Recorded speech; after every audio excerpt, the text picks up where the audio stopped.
আপনাদের সে যে ঐতিহাসিক কথা জয়যাত্রা, এইটিজের সময় আপনারা যেভাবে বাংলাদেশকে নতুন জায়গায় নেতৃত্ব দিয়ে এই পর্যন্ত নিয়ে এসেছেন, সময়ের প্রয়োজনে এই যে ছাত্র জনতার যে গণঅভ্যুত্থান হয়েছে, আপনারা বুকে রক্ত দিয়েছেন, আপনাদের হাতে আমরা আবার সেই জয়যাত্রার সেই দায়িত্বটা আপনাদের হাতে আমরা তুলে দিতে চাই। এই জন্য আমরা নাগরিক পার্টি থেকে শ্রমিক অঞ্চল সুসংগঠিত করার জন্য, শ্রমিকদেরকে নিয়ে কাজ করার জন্য, তাদের ন্যায্য হেসা বুঝিয়ে দেওয়ার জন্য আমাদের কিন্তু এনসিপি শ্রমিক উইং এর যাত্রা করেছিল। এই জায়গা থেকে আপনারা যদি মালিক পক্ষের সাথে কাজ করেন, তাহলে জনতা আপনাদেরকে আবার আস্থা করে ছুঁয়ে ফেলবে। আপনাদের শ্রমিক ভাইদের কাছে যেতে হবে, শ্রমিকদের ঘরে যেতে হবে, শ্রমিকদের সাথে রান্না করতে হবে, শ্রমিকদের সাথে খাওয়া দাওয়া করতে হবে, শ্রমিকদের যারা বাচ্চা রয়েছে তাদের পড়াশোনা নিশ্চিত করতে হবে, শ্রমিকদের যে ভাইটা আমাদের অসুস্থ হয়েছে সেই ভাইকে হসপিটালে নিয়ে যেতে হবে। একটা ফ্যামিলির মতন আমাদেরকে কাজ করতে হবে। এবং এই জায়গাতে যদি কোনো দল আপনাদেরকে বাধা দেওয়ার চেষ্টা করে, কোনো ব্যক্তি বাধা দেওয়ার চেষ্টা করে, শ্রমিক অঞ্চল থেকে আপনারা আপনাদের বিপ্লব শুরু করুন।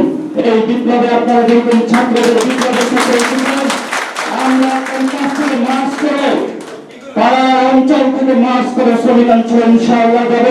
সেই বিপ্লবে আমরা ইনশাআল্লাহ অংশগ্রহণ করব। এই বিপ্লবের মধ্যে দিয়ে আমরা নতুন বাংলাদেশ গঠন করব। আপনাদের যে জয়যাত্রা রচিত হয়েছে, এই রচনার মধ্যে আপনারা অংশগ্রহণ করেছেন। 90 কি আপনাদের বুকের রক্ত যায়নি? 71 কি আপনাদের বুকের রক্ত যায়নি? প্রত্যেকটা সংগ্রামে রক্ত দিয়ে রক্তে কেন আপনাদের বদলা নেওয়া হচ্ছে না? প্রত্যেকটা সংগ্রামে আপনারা রক্ত দিয়েছেন, কিন্তু এই রক্তের দাম কি 8,000 টাকা মজুরির জন্য? আপনার প্রতিনিয়ত শ্রমিক অঞ্চলে যখন আমি গিয়েছিলাম, একজন রানা প্লাজায় বসে পড়া একজন শ্রমিকের জীবনের সেই কান্না করে দেখা কাহিনী শুনেছিলাম। তার একটি বাচ্চা রয়েছে, তো তাকে জিজ্ঞাসা করলাম, সারা রাত তো বাচ্চা কান্নাকাটি করে, আপনি তো সারা রাত তাহলে বাচ্চা পালেন, তাহলে দিনের বেলা কাজ করেন কি করে?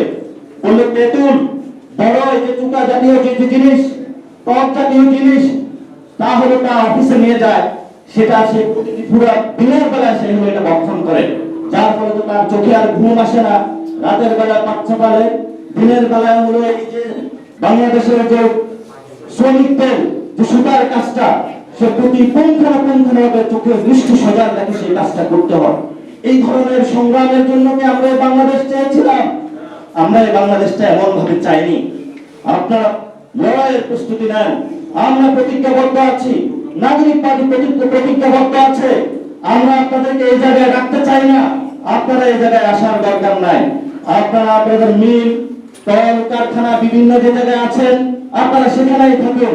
আমরা যাব এই বিপ্লবে বাংলাদেশ আর কোন অগাস্টের পরে যেই ধরনের একটি দলীয় ছায়ায় আওয়ামী লীগ বেঁচে যাচ্ছে, আপনাদের হাতে যদি আমরা ক্ষমতা অর্পণ করি, আপনারা তাদেরকে আর পালাতে দিবেন না, কারণ আপনাদের প্রতি আমরা সেই বিশ্বাসটা রাখি।